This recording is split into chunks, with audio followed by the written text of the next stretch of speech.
when I went to Germany as a single person in 1969. My husband was already working there and had met all of the crew that was working for PRC in Germany at that time.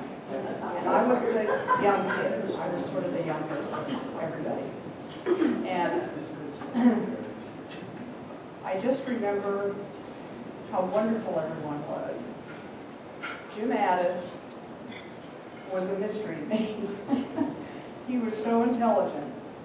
And he and my husband had this ability to just go out and smoke their cigarettes and talk about unintelligible stuff.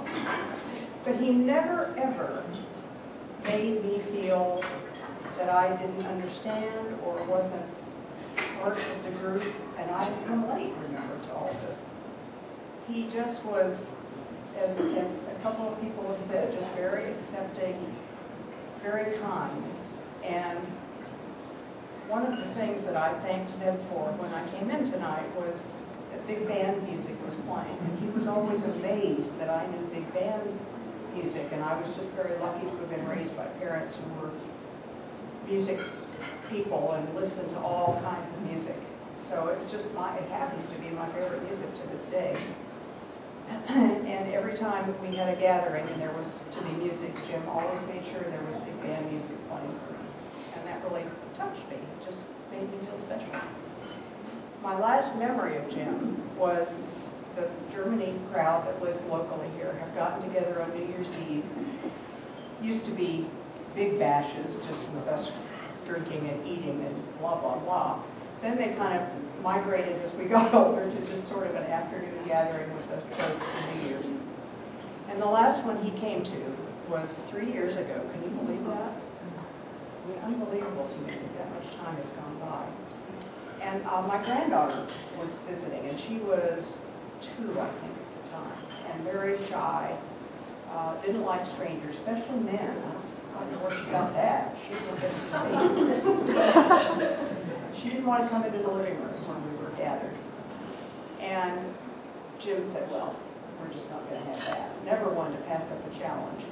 He went off into the kitchen, which was, I live in a townhouse, so it's just sort of all not open, but it's all right there. He went into the kitchen and sat down at the kitchen table because Dahlia had gone into the kitchen. And he just sat down. He didn't do anything. And Dahlia didn't come out from the kitchen. She didn't run away. And I went in about 5 minutes later, and they were sitting there. Dahlia was over in this part of the kitchen, and Jim was sitting at the kitchen table, and they were talking.